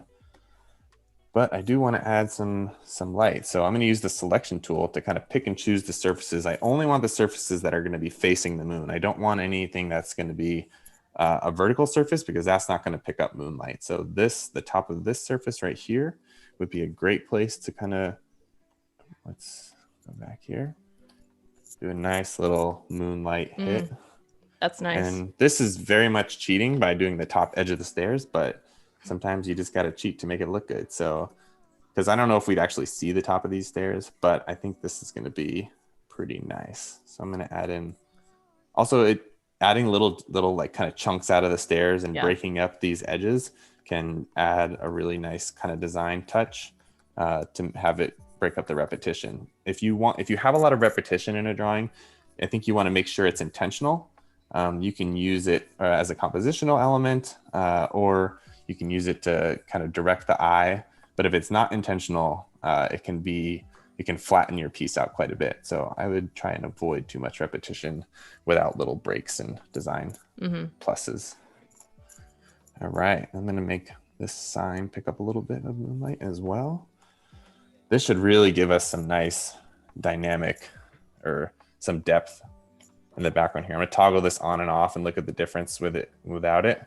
Oh yeah, that really popped the stairs out. Big difference, big difference. And let's add a little bit on the front edge of this wall because the moon might not be perfectly high in the sky, but we definitely know it's not gonna be hitting the shadow side on the left here. So let's do this. And then we're gonna, again, just using the exposure because it's already been tinted. So we're just gonna brighten that edge right there a little bit, and a nice fall off towards the bottom as well. Mm-hmm. So we really get a nice feel for how dark it is in that alleyway. Bruce in the chat is wondering if they rework your file, are you okay with them posting it in our Photoshop Discord? Yeah, I think you can repost it, but I would definitely add my name in there. Don't post it without me being included. I would prefer, that's why I made it available to everyone, because I would really like people to have the opportunity to see how this is done. But don't pass it off as your own, please. Sure, of course. It might be tempting, but do not. So one thing that I do want to add is some shadows in here. I think this is getting a little bit too washed out. This is a really good example of when we see something, a lighting scenario being applied over the top of hard edges, it flattens quite a bit. So I'm going to go in and I'm going to use my selection tool so I can easily select this nice hard edge. And I'm going to darken with another exposure layer. Don't want it to be that dark, but let's just darken that quite a bit in the edge here, but I'm going to feather it. So it's just coming in the top edge there. Gives us much more directionality of the light instead of just being one directional. And I think another thing is this railing. This railing is kind of flattening with the wall here. So let's try and darken that up a bit as well. I'm going to probably just use this same layer because I can. Just keeping an eye on the clock. Just a reminder for you, Isaac, we got about 7 minutes until Perfect. Artist Spotlight. Yeah, I think we're getting pretty close to having a good feel for this piece, you know, how different it is to light a scene different ways using the same technique. And once we finish this railing, I think that we're going to basically just look for some little final touches, and then I'll go on to finish it up and post the final for everyone to see later. Thank you guys for all your feedback and direction. Your suggestions. We got a bunch of art directors in chat. Oh yeah. Well, that's the easy part of the job. So another cool thing I think might be to add, we have a really strong focal point on the left here, but I feel like maybe I want to add a little bit of something else. And this window might be a really good location to do something that just adds a little bit more story to it. So let's go in here above the midground. I'm actually gonna go over the top of the whole thing just for time purposes. And let's brighten this window up a bit here, because this would be a really cool moment to just have some light coming out the window and give that really cool nighttime vibe. I mean, everyone loves seeing glowing windows, you know, in buildings at night. I think it's a pretty cool thing to do. So, oop, that's the wrong slider. So let's brighten this up. But we're also going to tint this, saturation, and we can use an irregular light for this one. Maybe we'll make it red. Something that's not. I don't want it to compete too much with this. You know, I don't want to have it be too obvious. So maybe we won't do red. Let's see. Let's slide it around and see what looks interesting here. You could even do just a normal white light. Doesn't always have to be something crazy.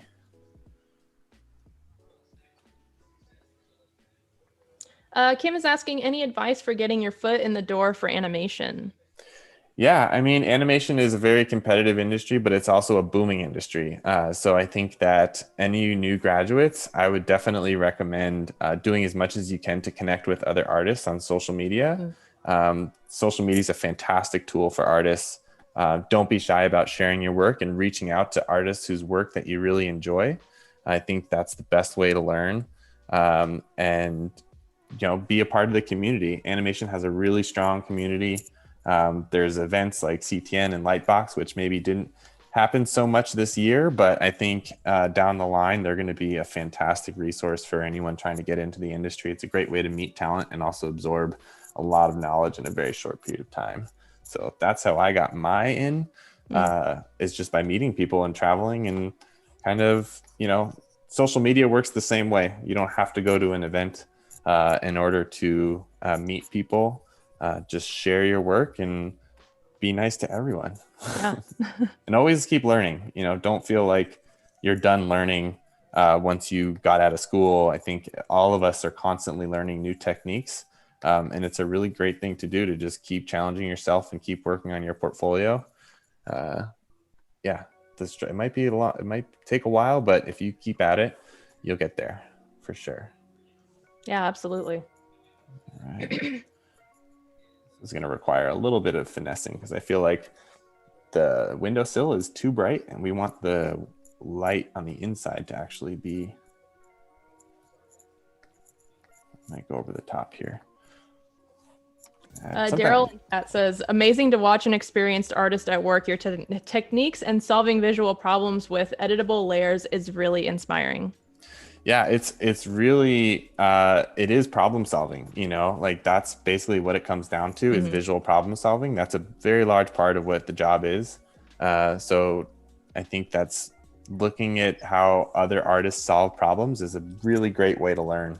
So don't be shy about asking artists how they do things, how they would handle things. It's just a great way to kind of absorb knowledge and just kind of grow your skill set.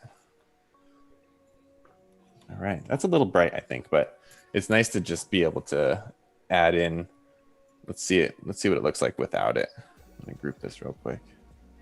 Yeah, so I think maybe it's a little bit too much. And what I would maybe change it to be is a bit of a dimmer light, because I think it's distracting from this storefront on the left here. So I'm going to take that out. See, you're always changing things as you go. Like nothing is going to be uniform. There's no one correct answer. You're going to look at something and then look at it again and be like, oh, I kind of overdid this. I'm going to kind of dial this back a little bit. So I'm going to turn that off for now, and then kind of continue adding in some of this nice exposure brightness, because I feel like that did a lot more for our composition than adding in that really bright area on the top there. That's the great thing about digital art too, is that you can experiment like that. Like for me, when I'm working, 9 times out of 10, I'm not going to be finishing with the colors that I started with, because I'm always just using clipping masks and changing up my colors constantly while I'm working. Oh yeah, for sure. You got to do, you got to do what you got to do. You got to put in I added a curves layer. No wonder, I was trying to figure out where my, the adjustment layers are really great, but they can really get quite confusing if you're not careful. So, try not to get too overwhelmed with them, and just kind of always be conscious of how many you've added and what's left to do. Because if you're getting up to the amount that I'm getting here is kind of starting to be critical mass of where it just starts to get a little bit too crazy. So here we go. That's the layer I was looking for. That's too bright. We don't want that. But what we do want is just on the edge of the awning, because the awning is sticking out. So the awning is also going to pick up some of that moonlight as well. And different surfaces will also be affected by light differently. So if you have a soft surface, it's going to be affected much differently than a hard metal surface. So always keep that in mind as you're working. You really do want to make sure that you get a convincing sense of light. And by keeping that in mind, I think is another way to make sure that it reads the way you want it to read. Great. And on that note, we are actually going to switch over to the artist spotlight, if you are ready to do so, Isaac. Yeah, I'm going to keep working a little bit while you're going. Awesome. And then we can look at it after. Great. So yeah, today we are going to be doing the artist spotlight of, drum roll please.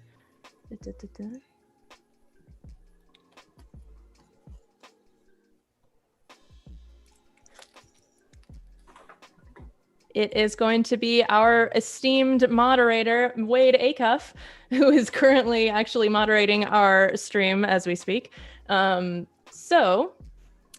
Wade, I don't know if you knew that we were going to be doing your portfolio today, but yes, we definitely are. Wade is an amazing concept artist and character designer. Yeah, so we are going to be checking out his, he said, "Oh no," in all caps in chat. We are going to be checking out his portfolio today. So yeah, here is, I believe he did this piece on stream. Also, speaking of which, Wade also live streams on Behance, so you guys should definitely check out his stream. Everyone is super excited to see Wade's portfolio because he's an incredible artist. As you can see, he streams quite a bit, so please check out his Behance. And of course, don't forget, Wade, to link your own Behance and also your Instagram. I have it here. Don't forget to follow him on Instagram as well. He has all of his wonderful work there. But yeah, so if we start going through all of his his little mousapillar, I love this project. It reminds me so much of Alice in Wonderland. It is so gorgeous. The bright contrasting colors are so beautiful. The way that you incorporated the fur transition into the caterpillar, like skin scaly texture, just looks so beautiful. Having like all the little divots in the mouse's ears, oh my gosh, I just love all of your detail that you add into your work. It's so incredible. Wade appreciation, let's go. Yes, let's hype Wade up in the chat. Yes.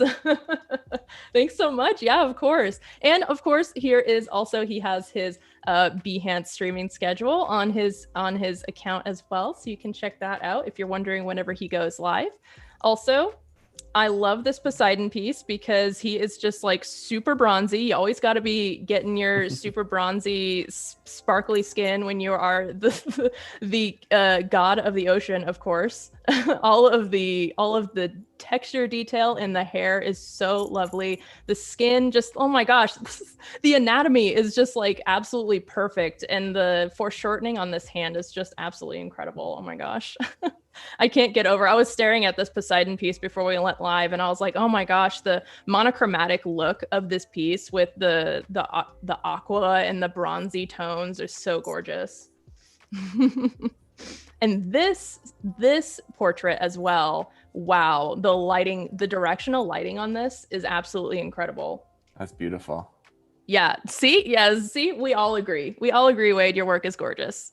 Also, fun fact about Wade, he actually did work on the Lord of the Rings Return of the King movie. I don't exactly know what he did. I think he did 3D modeling. He could maybe give us a little bit of info on that in chat. But yeah, he worked on Lord of the Rings, which is really cool. He has an IMDb profile. Oh my gosh.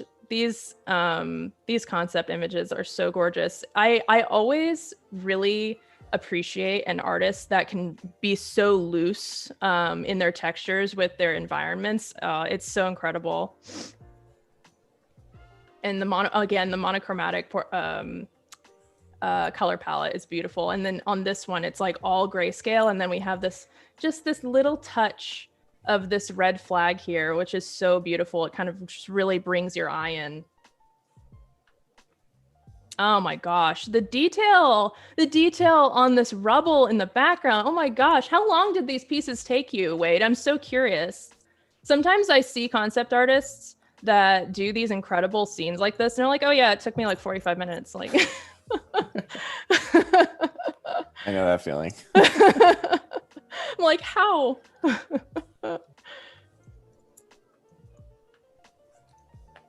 This one is called Need a Light, and it looks like maybe, yeah, a post-apocalyptic concept character design. This looks awesome, like a post-apocalyptic welder, it looks like, or something like that. That is so cool, like how his armor is all pieced together. That is so awesome. Like he's got like a chest plate here, and then his apron is like attached to his chest plate, and then he's got all these little pieces of metal like coming on his forearm with like duct tape, pulling it all together. He's got duct tape holding his helmet together and stuff. Oh, I love it. I like how you use half the character is still silhouette too. That's yeah, really neat. Yeah, definitely. Yeah, he's got this black gradient coming up from his feet, and half of it, yeah, as Isaac said, half of it is silhouette. It almost kind of like really adds to that grungy, I'm a metal worker kind of feel. Totally. Wade says most of these were studies, and at the time varied. I would go back to work and back into them. Gotcha. Wade also says, I was a modeler, yes, 3D modeling for Lord of the Rings. That's super cool.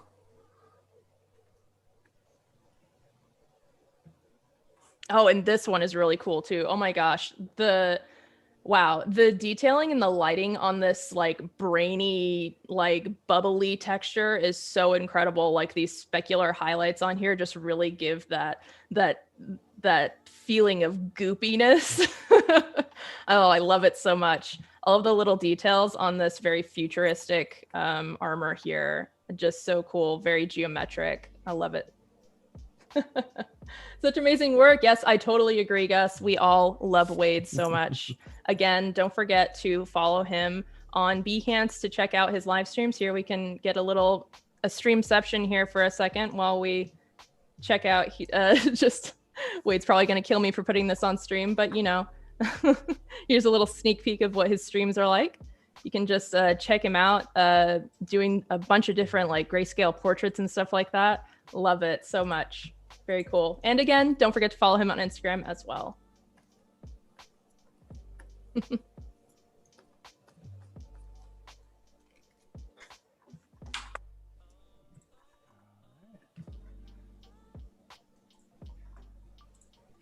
Wade says, I promise I'm trying to get more work on my Behance. All right, so I did make a little change while we were away for a minute. I actually added some light in a window in the back alleyway here. This is kind of what I was going for before. Let me delete that one. So it's not too bright, but it does make it look like there's some life. And I think that's the kind of noise level that I was looking for. Having a really bright window here, I think it was taking away from the focus of the storefront. So just adding little details like that, having look like there's something else going on, since the life is really good. That could be lights in windows, it could be birds, it could be any number of things that just make your scene look lived in. So adding little lights like that can really make a big difference.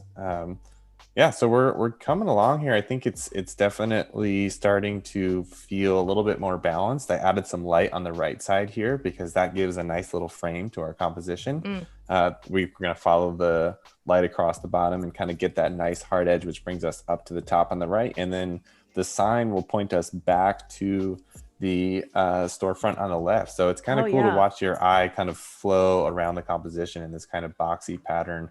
And that all of that is really done with shape and color and light. You know, there's not a lot of like, if we hadn't added in this atmosphere behind, let's find this atmosphere. If we hadn't added in that atmosphere, then we wouldn't really have that line to guide us back into the left-hand side. So you can really use color, light, and value as drawing tools to guide the eye around the composition. And that's something that I would really want people to lean into when they're painting and kind of using this technique. Yeah, definitely. Until now, I didn't even notice that awesome way of your composition. It just kind of like circles around. It helps your eye just be encased in this scene here. Yeah, it's a fun and some of that kind of gets developed when you're starting a piece, but then some of it becomes apparent after the fact. Right. You don't always know exactly how things are going to play out, but I think looking for those like cool little moments is a good way to just kind of sculpt the piece as you're working on it. That's how I always like to call it sculpting, because painting feels like sculpting to me. Mm-hmm. And yeah, I think that's just the way I like to look at it. I am going to go in and add some more detail to the midground building. Now I feel like I do want to do something with this window, so I'm going to add a bit of light, I think, coming on this shutter to give it a little bit more dimension. Let's add it with another exposure layer, just kind of bring it up a little bit here. But I don't want it to be too bright, so I'm going to bring down because it's moonlight. Right. Bring in the inside. Yeah. just a little bit on the edge there, I think gives us a nice dimension. And there's going to be no light in the middle here, so we can definitely bring, moving too fast, too furious. There we go. Oh, I think let's do some Command Z action here, or Control Z. Sorry guys, I just moved some layers around here. Happens to the best of us. Oh my gosh, yeah. When you move fast, you just got to really be careful. All right. So this is a pretty good, a good stab at another colorway. I'm going to look at the other one. Let's collapse all these and kind of compare the two. So we have the same scene. And we're going to go with what we started with. And then this was the other one. So look at the difference. We really started with one underpainting, and just by adding some adjustments, we're really able to have two completely different moods. We did basically, this is two paintings in less than 2 hours, and there's really no limit on how many different lighting scenarios that you can have. So maybe we'll try and get one more that's even just a real simple one on top of this one. So let's stop working on it. I'm going to save first. Yes, don't forget to save your work, everyone. Always save all the time. Autosave is great, though. I gotta say, autosave, since autosave has been introduced, my life has gotten infinitely better. Yes, absolutely. Yeah, infinitely better. So let's try something else. Let's try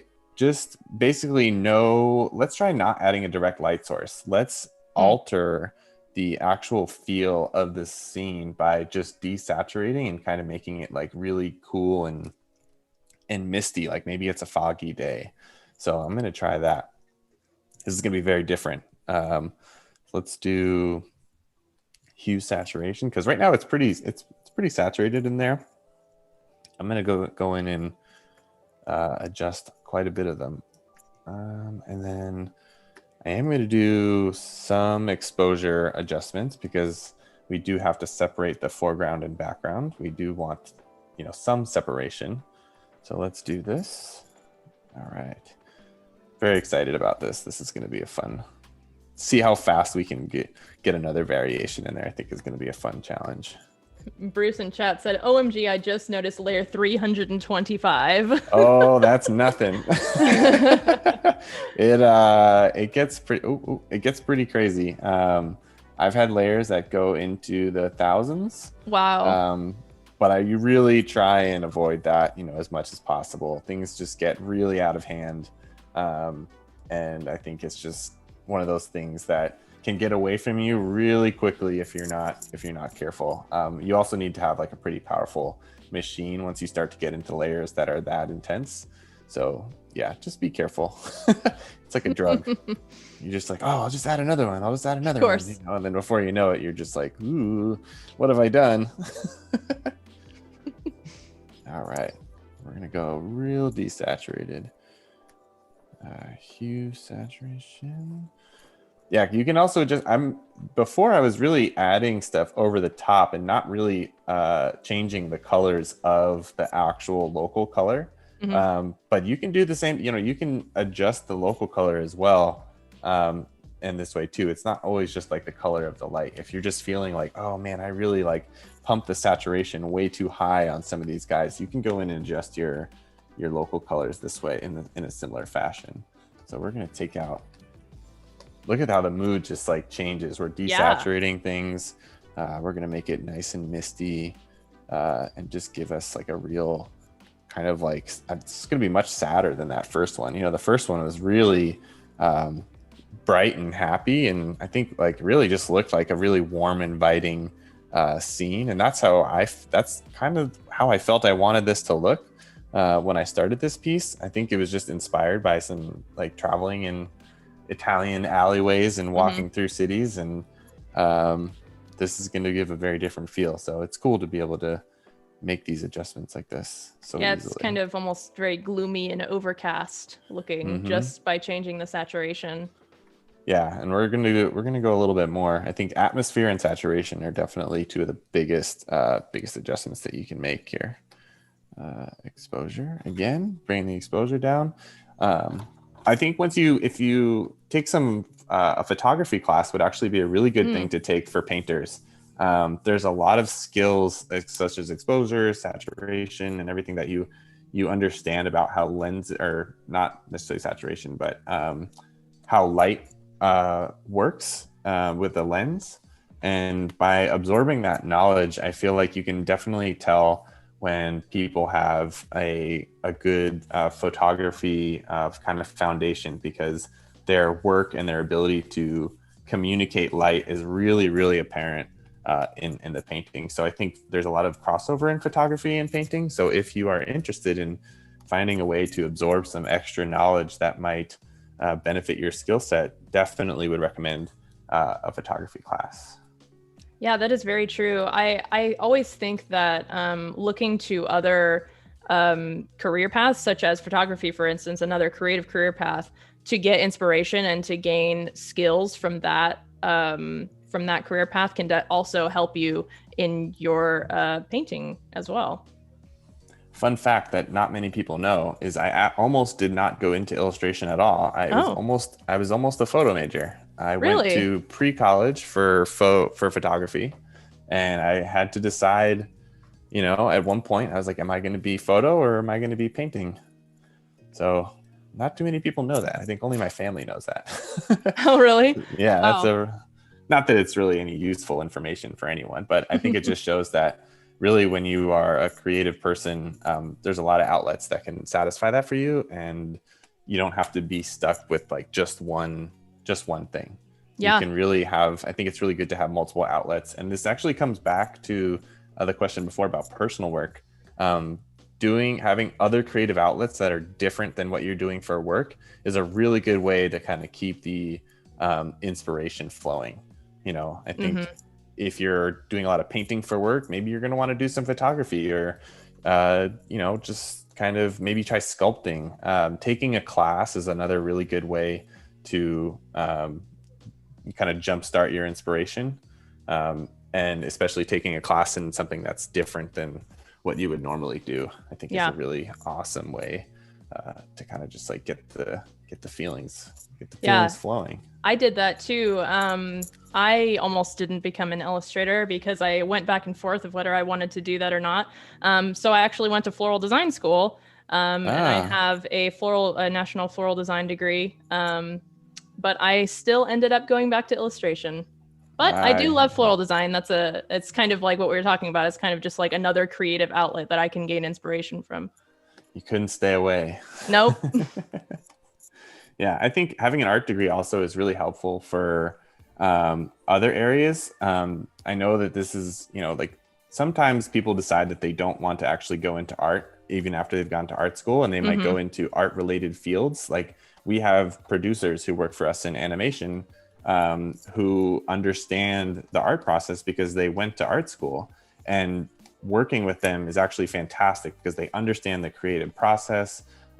They can connect with artists really well and kind of understand how we work. So a artistic training is super useful for a lot of different positions. I think it just like really gets you in tune with creative thinking and the creative workflow.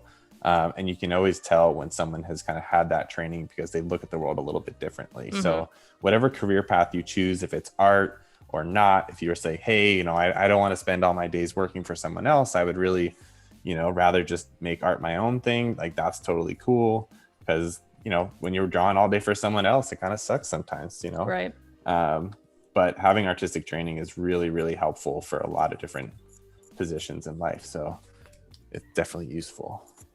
All right, so we're getting totally different vibe here, and we're doing some real strong shadows, basically like a north light kind of shadow where it's diffuse lighting. So there's no cast shadows, just light coming from the sky, and it's light that is really dim.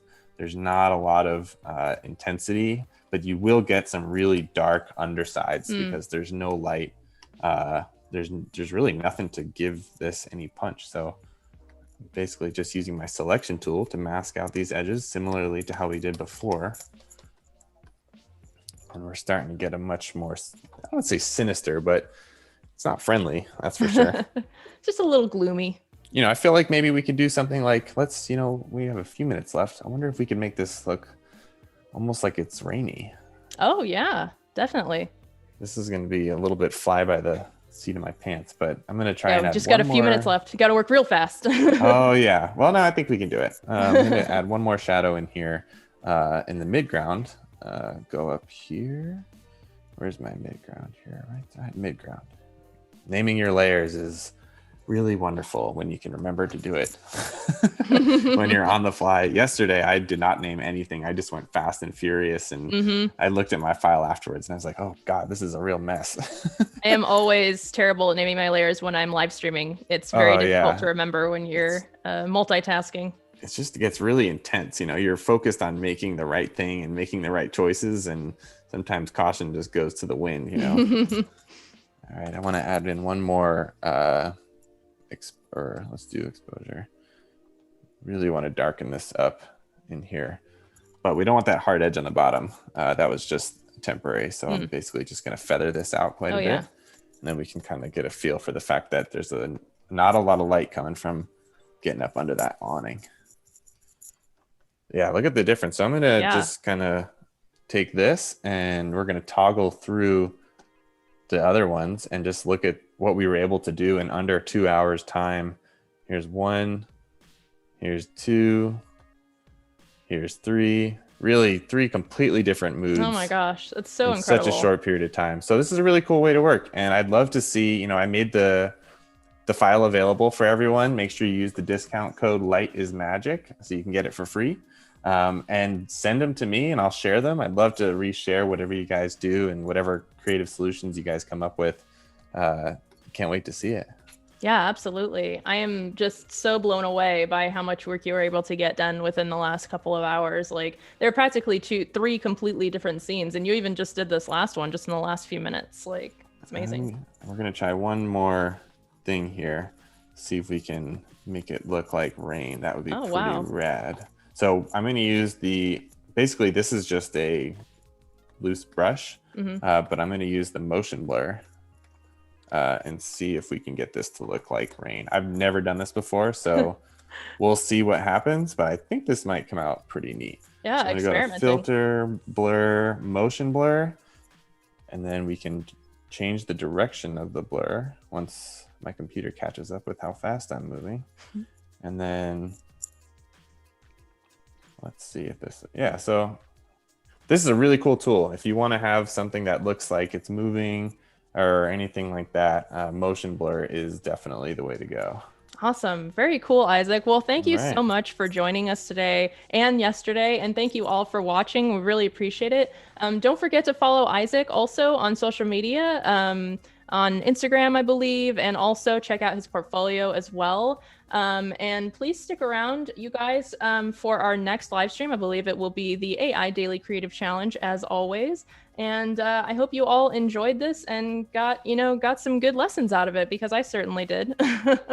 Thank you so much, Isaac, again. It was a pleasure having you on the stream, and I will see you guys later. Stick around for the next stream. Thanks, Bye, everyone.